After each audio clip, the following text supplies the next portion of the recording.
My dear brothers and sisters, we see in the Bible, Mary and Joseph bring their firstborn son to the temple on the 40th day after Jesus' birth. So the firstborn sons were to be consecrated. That means set apart as holy, consecrated to the Lord, set apart for God. The reservation of the firstborn to God is alluded to in the story of Cain and Abel, where we see Abel offering the firstling of his flock to God in sacrifice, and Cain not. Then, in the book of Exodus, Exodus chapter 23, verse 19, we learn how Israel was expected to offer to God the first fruit of their harvest and the firstling of their flocks. So, the commands in the law of Moses concerning the consecration of the firstborn son.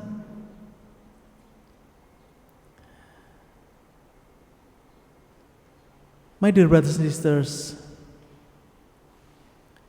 God rejected the option of Israel offering their firstborn son in sacrifice. Because in other culture, they offer the firstborn son. This prohibition is anticipated in the story of Abraham and Isaac. God was testing Abraham when he ordered him to offer his son, but ultimately spare Isaac's life. So in here, God rejected the option to offering a son. My dear brothers and sisters, when Luke talked and show us the story of Jesus' presentation in the temple today, he is careful to avoid saying that Jesus was redeemed or bought back from his priestly service. The emphasis is on his presentation and consecration as the first son of Mary. Jesus was brought to the temple and presented because he was going to serve God in a priestly role. As well, Luke doesn't speak about any animals offered as a redemption sacrifice, but only in the sacrifice for the ritual purification of the mother. This is from the book of Leviticus chapter 12. You can see by yourself. Because the womb of Mary was not impure from giving birth, but like the consecrated vessel in the temple, so needing to be purified after having been used, so also the womb.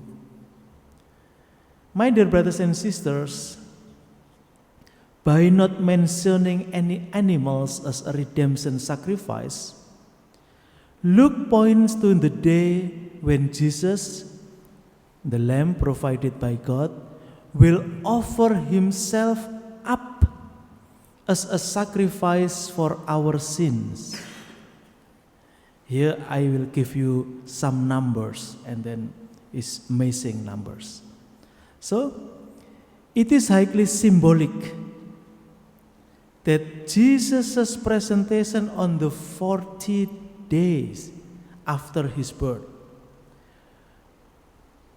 Actually, this is coincides with the 490th days after the Annunciation to Zechariah. 6 months passed between this Annunciation and the Annunciation to Mary. 9 months passed until Jesus' birth. That's mean, let us do math, 180 days plus 270 plus 40 days equal 490 days. This was significant. This number 490 is significant because 490 was a number connected to mercy. Why? Let's see. The prophet Daniel foretold that the end of exile, the coming of the Messiah, and the establishment of a merciful covenant would happen in 70 weeks of years. That's mean 490 years.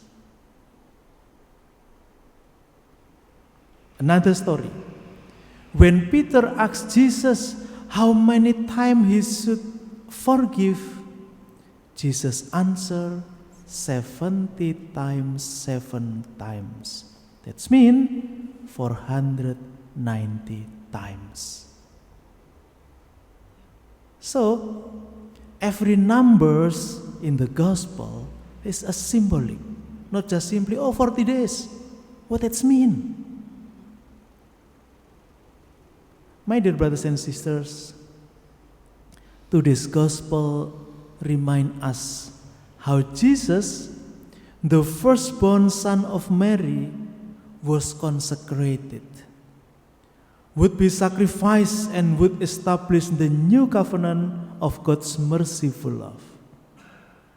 Now let us ask ourselves, through our baptism, we share in Christ's priesthood. We have been presented to the Lord and consecrated on the day of our baptism. Now, how are we living out our priestly service? How are we offering ourselves and our daily activities, our work, our family, our life, our struggle, our sacrifices to God in union with Christ's sacrifice? Because some people first is complain. Why? Now let us learn, not just complain, but try to offer in union with Christ Himself sacrifice. Amen.